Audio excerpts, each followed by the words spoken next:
4. The automatic doors of the urgent care clinic slid open with a soft hiss, but everything inside me felt loud. My roommate could barely keep her balance as I helped her across the waiting room, her face pale, her breathing uneven, and her hands trembling in mine. I kept telling myself it was probably exhaustion, maybe dehydration, maybe something simple. Then the receptionist handed her a clipboard.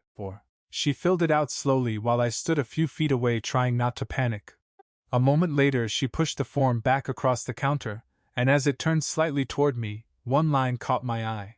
Under the space labeled relationship, she hadn't written roommate, she had written something that stopped my heart, and changed everything I thought I knew about the last 3 years of our lives. Before we continue, if you believe kindness deserves a second chance and that the smallest acts of love can change a life forever, please take a moment to like this video, leave a comment, share it with someone who needs help today, and subscribe to Tales of Kindness. Your support helps us bring more heartfelt stories that remind the world compassion still exists. Her name was Nora, and mine was Elias. We had become roommates almost by accident, after both answering the same apartment listing, during one of the hardest years of our lives. We were strangers with different dreams, different habits, and different reasons for needing a cheap place to live. I had recently lost my father and was trying to rebuild my life while working long hours as a mechanic. She had moved to the city for a new teaching job after caring for her grandmother until the very end. We agreed to split the rent, divide the chores, and stay out of each other's personal lives.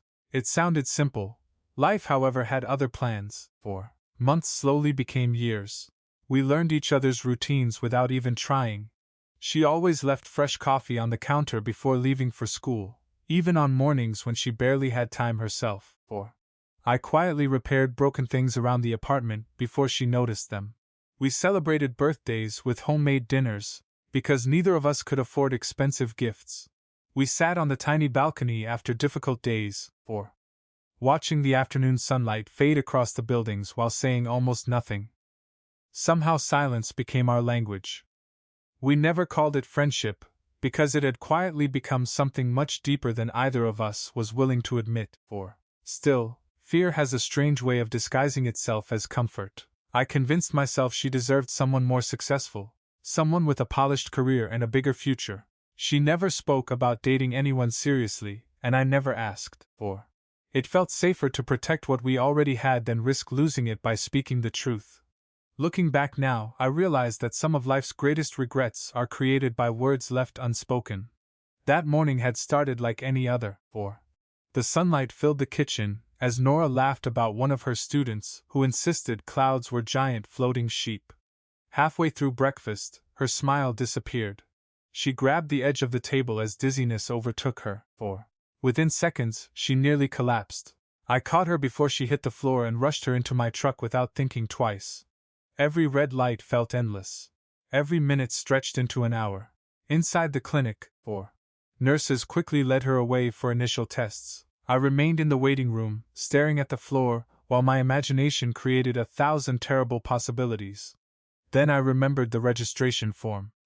My eyes replayed that single line again and again. Under relationship she had written, "The person I love but have never been brave enough to tell." I wasn't even sure if I had truly seen it. Maybe stress had made me imagine the words. But when a nurse approached asking me to confirm emergency contact information, she smiled gently and mentioned that Nora had listed me as the most important person in her life. My chest tightened. For years I had hidden my feelings, because I believed they would only complicate our friendship. Now I wondered how many moments we had both wasted pretending not to care. The doctor eventually emerged with reassuring news. Nora had experienced severe exhaustion combined with dehydration after weeks of pushing herself too hard. There were additional tests to complete, but she was expected to recover fully with proper rest. Relief washed over me so powerfully that my knees nearly gave out. I hadn't realized how terrified I had been until that moment. When she was finally discharged later that afternoon, we walked outside beneath a bright blue sky. The world looked ordinary again, yet nothing inside me was the same. I helped her into the truck, and during the quiet drive home I realized life had offered me a rare gift. Some people never get a second chance after almost losing someone they love. I still had mine.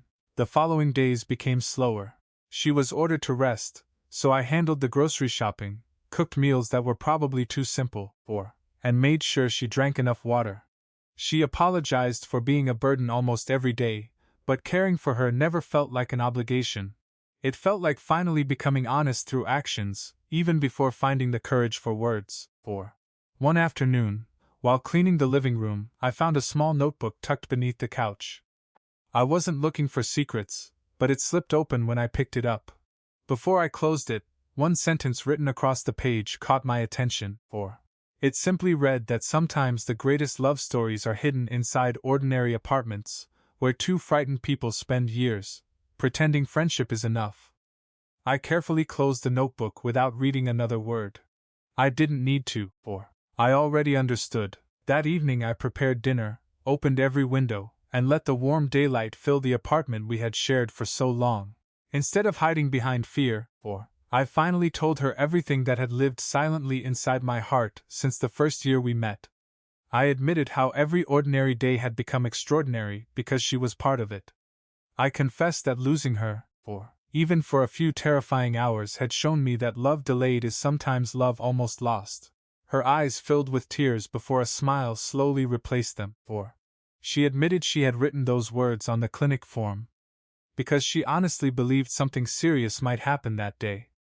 If those were the last papers she ever completed, she wanted at least one honest sentence to exist somewhere in the world. She never expected me to see it. Fate simply refused to let either of us keep hiding. From that day forward, our apartment changed in the smallest, most meaningful ways. Morning coffee became shared breakfasts instead of rushed routines. The balcony became our favorite place to dream about the future instead of escaping the past. We still laughed over burnt dinners and argued about whose turn it was to wash dishes. But every ordinary moment carried a quiet gratitude neither of us had known before. Love had not appeared suddenly that afternoon in urgent care.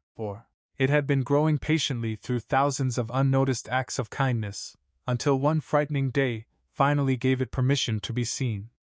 If this story has touched your heart, please like this video, share it with someone who still believes in second chances, subscribe to Tales of Kindness, and let us know in the comments what moment moved you the most. Your support keeps stories like this alive, and reminds others that hope is never as far away as it seems. Special request: please comment with the words "Love finds courage" if you believe the most beautiful relationships are built on kindness, patience, and honest hearts. Sometimes life doesn't reveal love during perfect sunsets or grand celebrations.